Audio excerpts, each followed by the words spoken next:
Hey, how's it going, everyone? This is Charlie again. I'm going to talk about witnessing. Being bold in your Christianity. The one thing that is said, and I'm going to try to get to where I can quit doing all these uhs. I believe it or not, I do better in front of actual people than on here, but I'm working on it. Anyway, Jesus said in Luke 9:26, and this is him talking, "For whomsoever shall be ashamed of me and of my words, of him shall the Son of Man," which is Jesus, "be ashamed, when he shall come in his glory," which is after death, or the tribulation, whichever happens first, or the rapture. I'm sorry.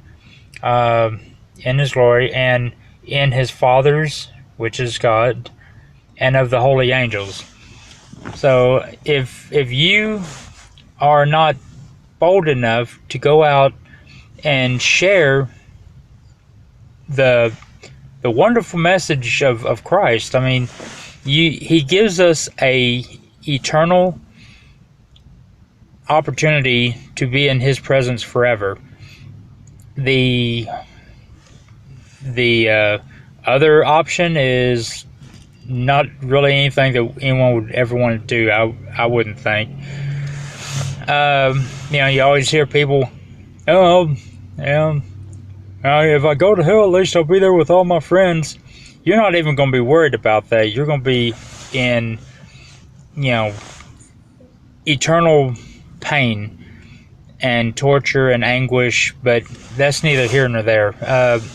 This whole thing is actually about, spreading the word, being bold enough to tell somebody Christ has something for you. Christ can give you a happiness in your, well, I guess you shouldn't say happiness, a joy, which is actually different than happiness. You can be happy at the moment, but inside not have a joy. And I would much rather have the joy inside me than being on occasion happy here and there. Because life is going to give you moments when you're not happy, but as long as you have that joy in your soul and in your heart, then even on a bad day, you can still feel good knowing that you will be in the presence of God, for eternity. But it's really not that hard to witness to somebody. People get nervous. People, what if I offend them? What if I offend somebody? So what? It's a moment, What if they're mad at me? What if they don't talk to me anymore? Would you rather them be happy with you all the time, and when it comes to the end, they never get to see the presence of God?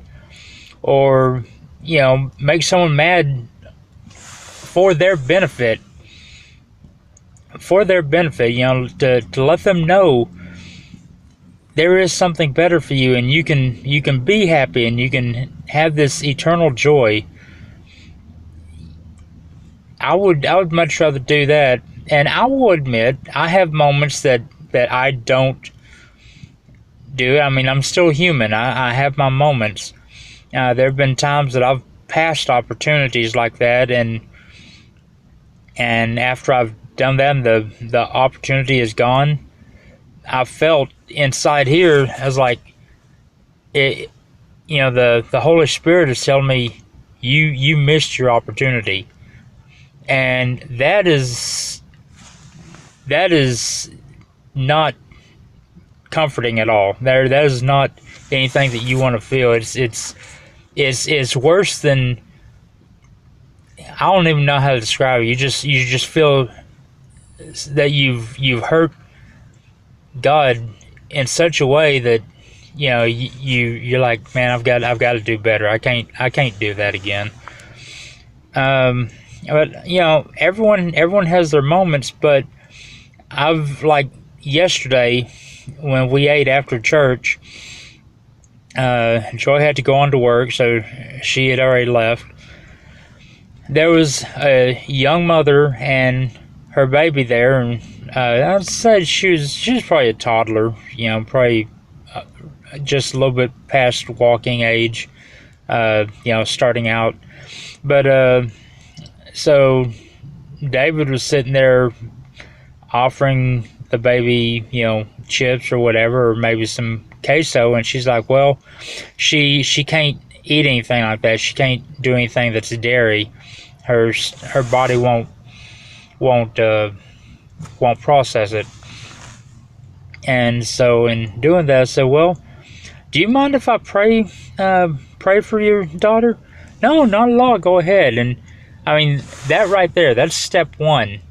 That's step one right there is, I mean, if they say no, that's fine. You can pray one for yourself. I mean, for the baby, but in your, in your heart, dear prayer. You don't have to do it there if they don't want you to.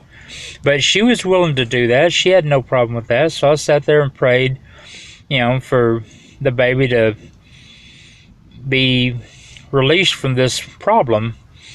And after we got through, we were sitting there talking. I asked her, well, where do you go to church? Or do you go to church, actually, is what I asked. Said, well, I used to, but work, blah, blah, blah, all these things that come up.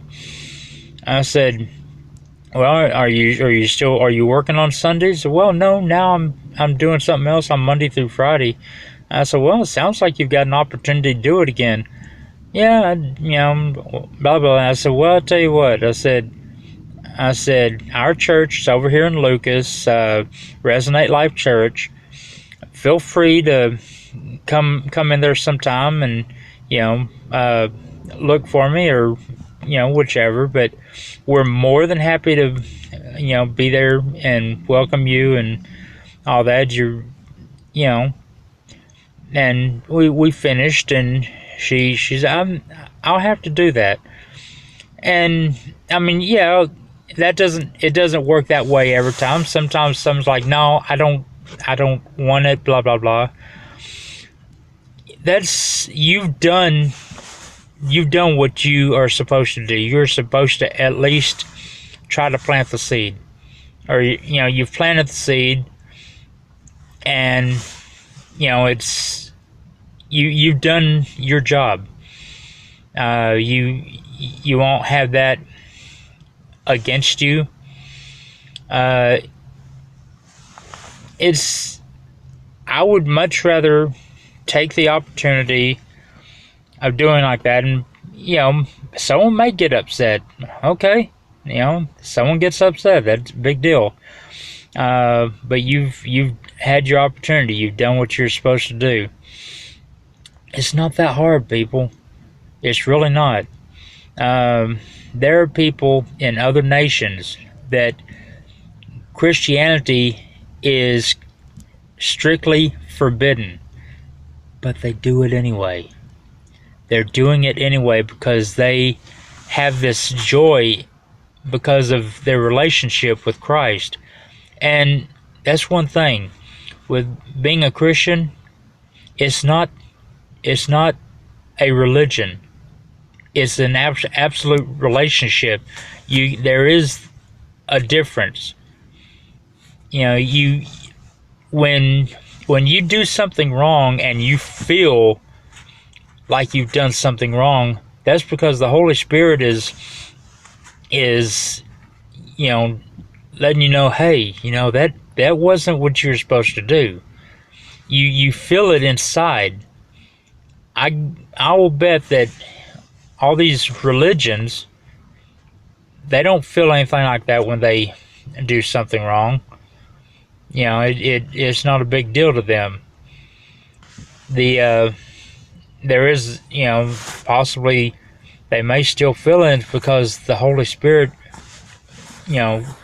is wanting them to come to Christ. but they don't understand that. They don't get that. But it's not hard. It's really not. And like I said, when in the opportunities that I've missed, I've felt so bad in these opportunities that I've missed. But we are going to get to the point that this is not going to be something that you can do, and okay, you might upset somebody or whatever. We're going to get to the point, and I don't know how long it's going to be. It seems like we get closer and closer every day if you look at what's going on right now. But it will get to the point with us that you are taking a chance in speaking Christ. Now, I hate to say that in this nation, but it's true. Every day we get closer and closer to the point that Christianity may be illegal here, or it will be illegal here. But if you know in your heart about what you have in a relationship with Christ, if you die for this, guess what? You're going to be in the presence of God for eternity. You know what? It's worth it. It is absolutely worth it. Just make a small conversation, like I did with that young mother yesterday. It wasn't hard. Just put out the effort, and you'll be amazed when they accept it. At least for you to pray with them, or at least accept what you're saying, how good it's going to feel inside. If you've never had that happen before, you don't understand that feeling. But the first time you do, you're going to want to do it again, because it's like inside your body, the Holy Spirit's doing like a backflip or whatever. Like, yes, all right, you did it. You did what you're supposed to do. You just go on to the next one. And there are times you won't even be talking to a person. You won't even know what's going on. But the Holy Spirit will sit there and say, hey, I want you to talk to that person that's over there in front of the ice cream section, or the person that's over there in the fruit section, or at the gas pump, or whatever. Go for it. Do it. It's in the end, when you see this person, if they accept what you have, and in eternity this person comes to you, says, thank you for what you did, it'll be all worth it. We're in a rough world right now, but if you can do just a little bit to make this person understand what you can have in a relationship with Christ, then it's all worth it. It is all worth it.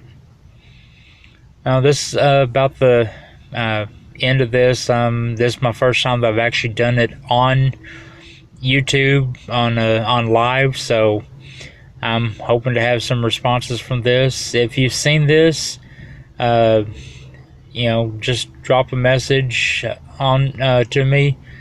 I want to know that that this is going through. Look up on YouTube. Look for my name, Charlie Winchester, and I've got some other messages that I recorded of other people. But this will be the first one on YouTube that I've done. Thank you for the opportunity to talk to y'all, and I will see y'all again next week. Love you guys. Y'all take care.